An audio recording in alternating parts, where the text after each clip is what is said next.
Lectura del libro de la sabiduría. Dios no hizo la muerte, ni se recrea en la destrucción de los vivientes. Todo lo creó para que subsistiera. Las criaturas del mundo son saludables. No hay en ellas veneno mortal. Dios creó al hombre para que nunca muriera, porque lo hizo a imagen y semejanza de sí mismo. Mas por envidia del diablo entró la muerte en el mundo, y la experimentan quienes le pertenecen. Palabra de Dios. Te alabamos. Del Salmo 29. Te alabaré, Señor, eternamente. Te alabaré, Señor, eternamente. Te alabaré, Señor, pues no dejaste que se rieran de mí mis enemigos. Tú, Señor, me salvaste de la muerte y a punto de morir me reviviste. Te alabaré, Señor, eternamente.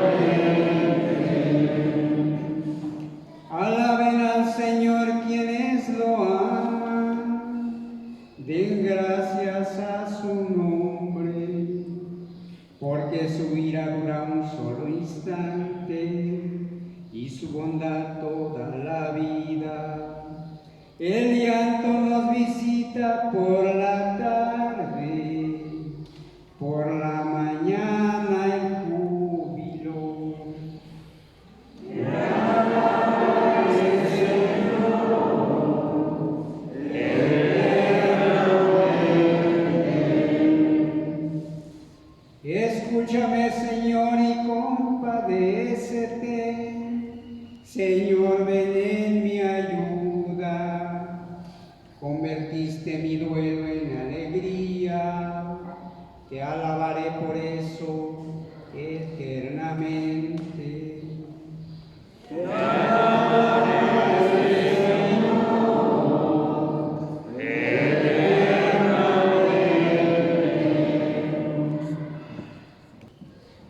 Lectura de la segunda carta del apóstol San Pablo a los Corintios.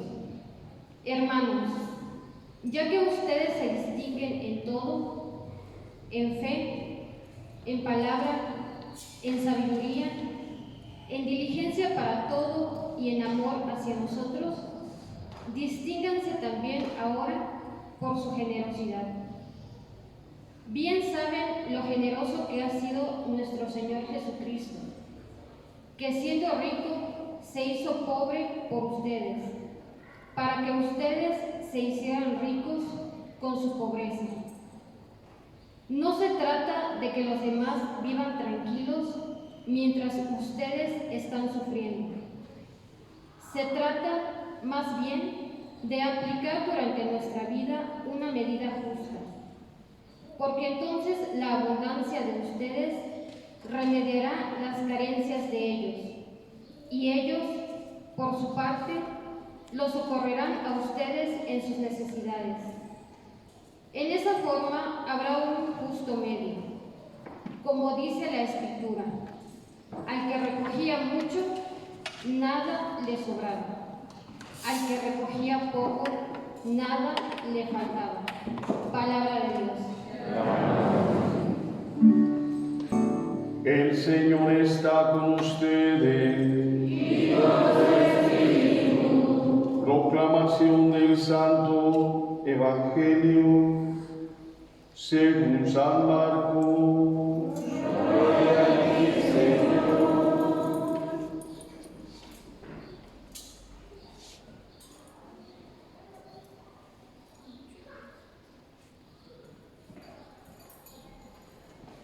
En aquel tiempo, cuando Jesús regresó en la barca al otro lado del lago, se quedó en la orilla y ahí se le reunió mucha gente. Entonces se acercó uno de los jefes de la sinagoga, llamado Jairo, Jairo, al ver a Jesús, se echó a sus pies y le suplicaba con insistencia: mi hija está agonizando, ven a imponerle las manos para que se cure y viva. Jesús se fue con él y mucha gente lo seguía y lo apretujaba.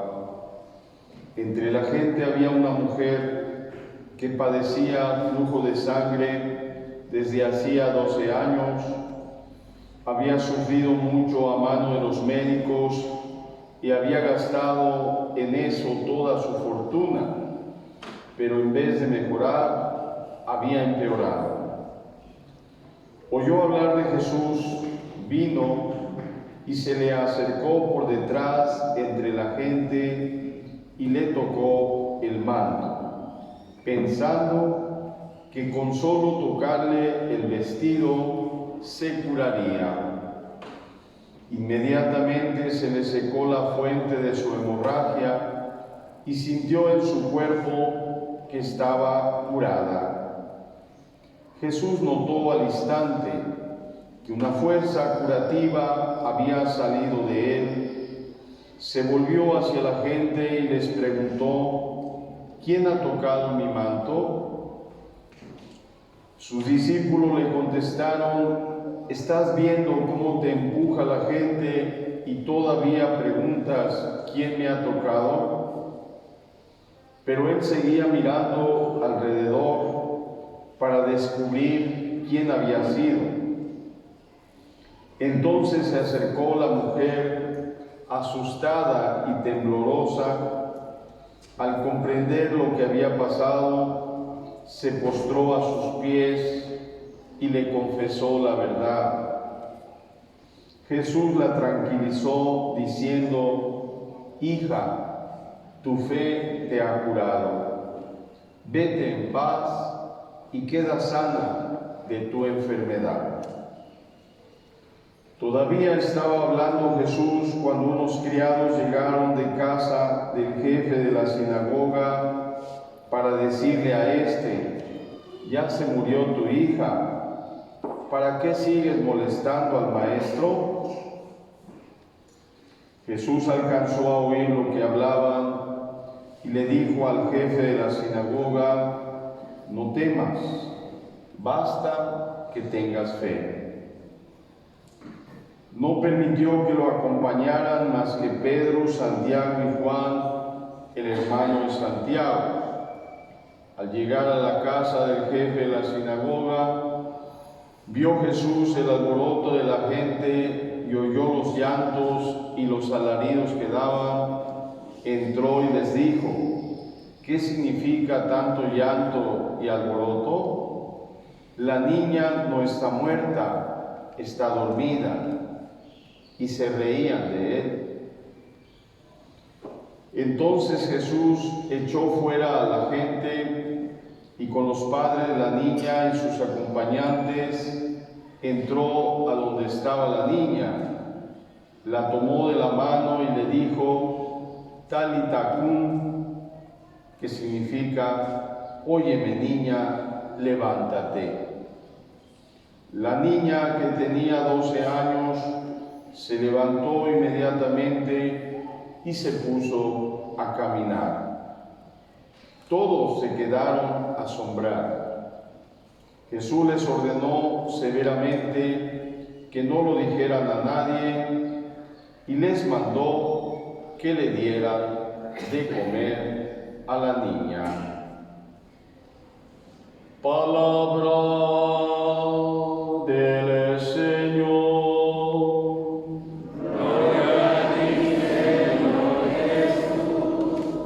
Que le expresemos nuestro dolor, nuestro sufrimiento por un ser tan amado, tan querido como es una hija, en plena flor de su vida, empezando su vida.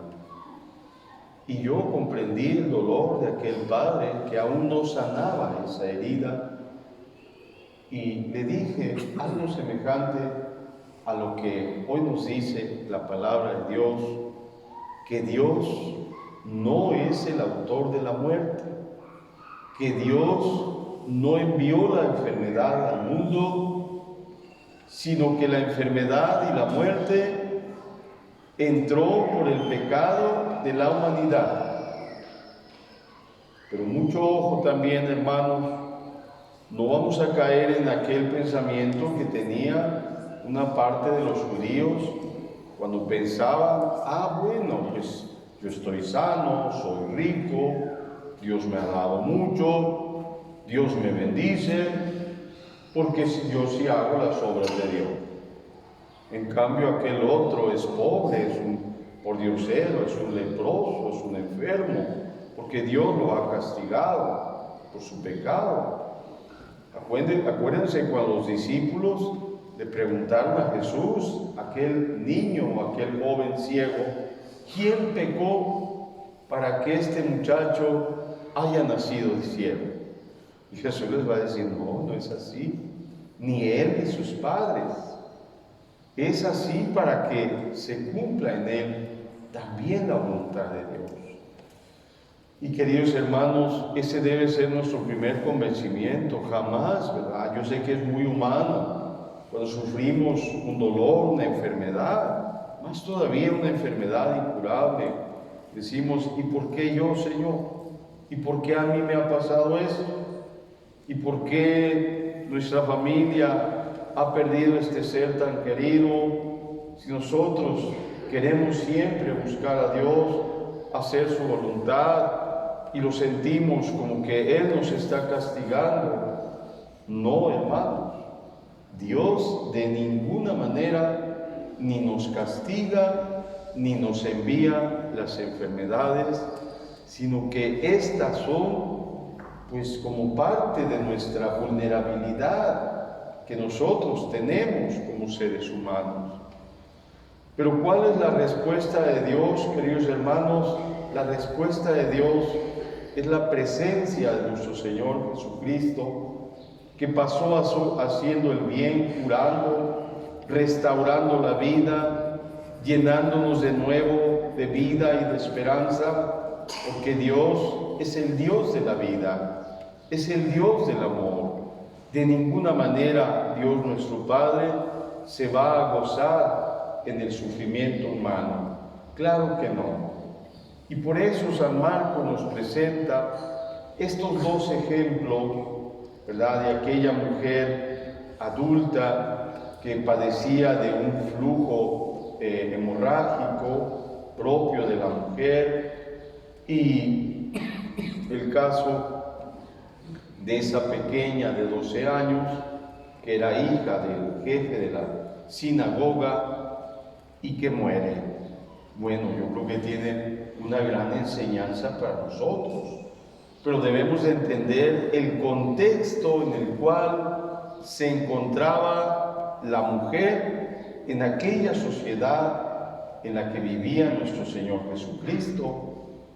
Era una sociedad que dejaba en un segundo plano a la mujer.